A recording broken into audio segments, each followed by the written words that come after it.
Hello friends, welcome to Menaka Recipes. இன்னைக்கு நம்ம சேனல்ல என்ன ரெசிபி பார்க்க போறோம்னா corn fritters. இதுக்கு பாத்தீங்கன்னா 200 கிராம் corn பாயில் பண்ணி வச்சிருக்கேன். இத நம்ம மிக்ஸி ஜார்ல போட்டு நல்லா கரகரன்னு நம்ம பேஸ்ட் மாதிரி அரைச்சு எடுத்துக்கலாம். இப்போ நல்லா கரகரன்னு அரைச்சு எடுத்தாச்சு. இத ஒரு பவுல்ல மாத்திடலாம். இப்போ பவுல்ல மாத்திட்டு கூட பாத்தீங்கன்னா ஒரு 1/4 கப் ரவை சேர்த்துக்கிறேன். ஒரு 1/4 கப் போல துருவன பன்னீர் ஆட் பண்ணிக்கலாம்.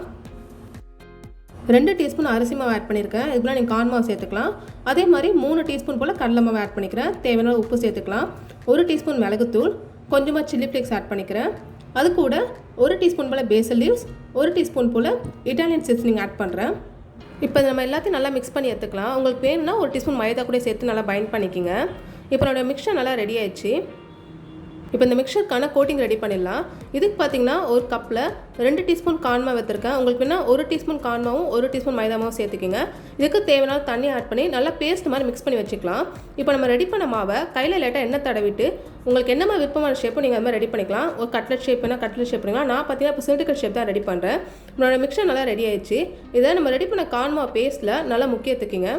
உங்களுக்கு வேணால் நீங்கள் டபுள் கோட்டிங் கூட பண்ணிக்கலாம். இப்போ கார்ன் மாவில் நல்லா டிப் பண்ணியாச்சு. இதை நம்ம பிரெட் க்ரம்ஸில் கடைசியாக நம்ம கோட்டிங் பண்ணிடலாம். ஈவனாக கோட்டிங் பண்ணிக்கோங்க. ஸோ அது நல்லா கிறிஸ்பாக இருக்கும் நம்மளுக்கு. இதே மாதிரி நம்ம எல்லாத்தையும் நம்ம ரெடி பண்ணிடலாம்.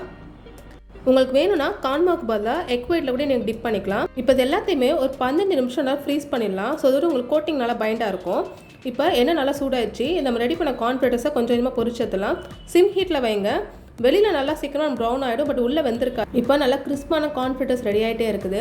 உங்களுக்கு வேணும்னா டேஸ்ட்டுக்காக கொஞ்சம் வெங்காயமும் கொஞ்சம் உருளைக்கிழங்கு கூட சேர்ந்து செய்யலாம். இப்போ ரெடி ஆகிடுச்சு சூப்பராக நம்ம கார்ன் ஃப்ரைட்டர்ஸ். இப்போ சர்வ் பண்ணிடலாம். இதுக்கு டிப்பிங் சாஸாக பார்த்தீங்கன்னா நம்ம சீஸ் பாண்டை ரெடி பண்ண போகிறோம். வாங்க அது எப்படி செய்யணும்னு பார்க்கலாம். ஒரு சாஸ் பேனில் 1 டேபிள் ஸ்பூன் பட்டர் ஆட் பண்ணிக்கிறேன். அதனால் மெல்ட் ஆனதுக்கப்புறம் 1 டீஸ்பூன் மைதா ஆட் பண்ணிக்கலாம். நல்லா மிக்ஸ் பண்ணி விட்டே இருங்க. லம்ஸ் ஃபார்ம் ஆகாமல் பார்த்துக்கிங்க.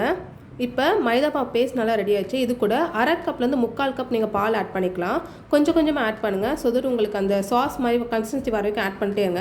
இது தேவையான உப்பு ஆட் பண்ணிக்கிறேன். அது கூட 1 டீஸ்பூன் போல் இட்டாலியன் சீசனிங் ஆட் பண்ணிக்கிறேன். மிக்ஸ்டு ஹர்ப்ஸ் தான். அது கூட 1 டீஸ்பூன் பேசில் லீவ்ஸ் ஆட் பண்ணிக்கிறேன். நல்லா மிக்ஸ் பண்ணி விட்டுக்கலாம். இப்போ கன்சிஸ்டன்சி கரெக்டாக இருக்குது. இது கூட பார்த்தீங்கன்னா 1/2 கப் துருவின செடார் சீஸ் ஆட் பண்ணுறேன். உங்கள்கிட்ட எந்த மாதிரி சீஸ் இருந்தால் நீங்கள் ஆட் பண்ணிக்கலாம். நான் சீஸ் ஸ்லைஸ் இருந்தால் கூட ஆட் பண்ணிக்கோங்க. இது கூட ஒரு 4-5 நம்ம பாயில் பண்ண கார்னே ஆட் பண்ணிக்கிறேன். இப்போ நல்லா மிக்ஸ் பண்ணி விட்டுக்கிங்க. இந்த கன்சிஸ்டன்சி சூப்பராக வந்திருக்கு. நல்லா சீஸியாக இருக்குது.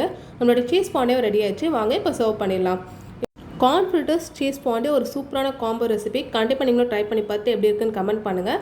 லைக் பண்ணுங்கள். மறக்காம சேனலை சப்ஸ்கிரைப் பண்ணிக்கோங்க. தேங்க்ஸ் ஃபார் வாட்சிங் வீடியோ. Bye friends.